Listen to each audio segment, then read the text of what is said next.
আল্লাহ ভালো জানে আমরা কি দোষ করছিলাম, বাংলাদেশ আমাদেরকে এইভাবে অপমান করে কে?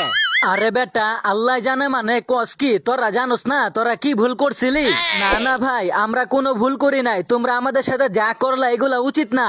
আরে ভাই, কারে কোনো দুঃখের কথা, বাংলাদেশ আমাদের সাথে যা করলো এগুলা মানা যায় না, মানুষের সাথে মানুষ এরকম করতেই পারে না।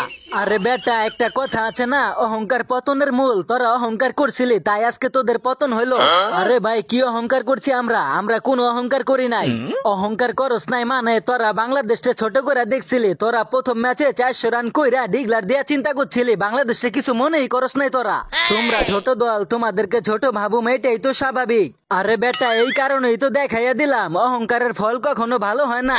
তোমরা আমাদের সাথে যা করলা এগুলা অন্যায় অপরাধ, আমাদের দেশে আইসা আমাদেরকে ওয়াইড ওয়াশ করলা, এটা মানা যায় না, তাই আমি বিচার চাই। তোরা অহংকার করছিলি তাই উচিত জবাবটা আমরা দিয়েছি, এখন তোরা কার কাছে বিচার দিবি দেগা। কুলি ভাই, বাংলাদেশ আমাগরে ওয়াইড ওয়াশ করছে, আমরা এটার বিচার চাই। আমরা জানতাম বাংলাদেশ তো করে হোয়াইট ওয়াশ করবো, এটা আমরা আগের থেকে জানতাম, কারণ তোরা আমাদের কথা শুনোস না। আরে কুলি ভাই, এখন থেকে আমরা আপনাদের সব কথা শুনুম, আপনি শুধু আমাদের এই বিচারটা করে দেন, ওরা আমাদের সাথে এমন করলো কেন? আরে বেটা, আমি বিচার করে দিতে পারি, কিন্তু এখন থেকে তোদের আমাদের সব কথা শুনতে হইব।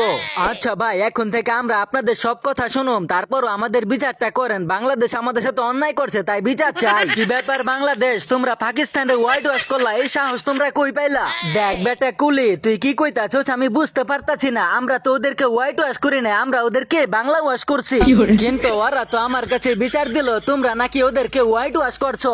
আরে কুলি ভাই, বাংলাদেশ হোয়াইট ওয়াশ করে না, বাংলাদেশ করে ডাইরেক্ট বাংলা ওয়াশ। না না কুলি ভাই, ওরা আমাদেরকে আমাদের দেশে আইসা হোয়াইট ওয়াশ করছে, এটার বিচার আমরা চাই, বিচার তুমি কইরা দিয়া যাও। বাংলাদেশ, এত বড় সাহস তোমরা কই থেকে পাইলা? তোমাদের অবস্থা খারাপ আছে, আমি কইয়া দিলাম। আরে বেটা, মাত্র তো ওদেরকে বাংলা ওয়াশ করলাম, কয়দিন পরে তোদের দেশে আসতেছি তোদেরকে বাংলা ওয়াশ করার জন্য, তারপরে বুঝবি খেলাটা কেমন লাগে। আরে ভাই হাসাইও না, আমাদেরকে বাংলা ওয়াশ করতে পারবা, হোয়াইট ওয়াশ তো আর করতে পারবা না ওদের মতো। আরে বেটা, হোয়াইট ওয়াশটাই আমরা ভালোবাসা বাংলা ওয়াশ নামে ডাকি, যাদেরকে বাংলা ওয়াশ করি তাদেরকে একদম মান সম্মান খাইয়া দেয় পাকিস্তানের মতো। তার মানে কি তোমরা বাংলা ওয়াশ করতেছো, এটার মানে হোয়াইট ওয়াশটাই তোমরা বাংলা ওয়াশ বলো? হ বেটা, হোয়াইট ওয়াশটাই আমরা ভালোবাসা বাংলা ওয়াশ বলি, কারণ আমরা যাদেরকে এটা করি তাদের মান সম্মান খাইয়া দেয় পুরা দমে। আরে বেটা, এই কারণেই তো আমি বিচারটা করতে পারতাছি না, তোরা কস বাংলা ওয়াশ, ওরা কয় হোয়াইট ওয়াশ, বিচারটা আমি কেমনে করুম এটাই বুঝতাছি না। তুমি আইছো ওদের বিচার করতে, কয়দিন পরে তোমার ঘরে বাংলা ওয়াশ করুম, তখন সেইটার বিচার কে করবো? আমাদেরকে বাংলা ওয়াশ করবা, ওইটা এত সহজ না, কারণ পাকিস্তানের মতো এরকম জঘন্য দল আমরা না। আরে বেটা, তোরে ডাক দিলাম বিচার করার জন্য, তুই উল্টা আমাদেরকে জঘন্য কইতাছস, মানেটা কি? আরে বেটা থাম, তোরা ঘরের মাঠে বাংলাদেশের কাছে বাংলা ওয়াশ হয়ে যাস, তোদেরকে জঘন্য বলুম না তো কাদেরকে বলুম? কি ব্যাপার ভাই, তুমি তো বিচার করতে আইসা উল্টা আমাদের উপর আরো অবিচার করে যাইতাছো, এটা কি ঠিক? এত কিছু আমি জানি না, তোদের মতো এত বড় বড় কথা আগে থাকতে আমি কইতে চাই না, তাহলে কয়দিন পরে তোদের মতো আমাদের অবস্থা হইতে পারে, তাই আমি যাইগা। আমি দলে ছিলাম না দেখে এই বাংলাদেশ আমাদের সাথে জিততে পারছে, না হলে কোনোদিনও পারতো না।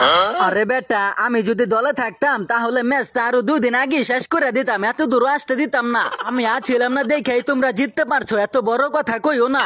আরে বেটা, তুই না প্রথম ম্যাচ ঠইকা ভয় পাইয়া দল থেকে পালাইয়া গেলি, তুই আবার কই থেকে আইলি হঠাৎ? না না, আমি পলাইয়া যাই নাই, আমি শুধু আত্মগোপনে ছিলাম। হালার পহালাই কয়টা কি ওই নাকি পলাইয়া যায় নাই, ওই নাকি আত্মগোপনে ছিল। আমি ভাবছিলাম ম্যাচটা আমরাই জিতুম, কিন্তু তোমরা যে এরকম করবা আমাদের সাথে এটা তো আমি ভাবি নাই। তোরা নিজেদেরকে নিয়ে বেশি অহংকার করছিলি, অহংকার যে পতনের মূল এটাই তোদেরকে বুঝাইয়া দিলাম। তাই বলে এইভাবে অপমান মানুষরে মানুষ করতে পারে না, তার উপরে তোমরা ছিল আমাদের বন্ধু, কিন্তু এখন থেকে তোমরা আমাদের শত্রু হয়ে গেলা। তোদের মতো এরকম বন্ধু আমাদের দরকার নাই, যারা কিনা বন্ধুরে ছোট করে কথা বলে।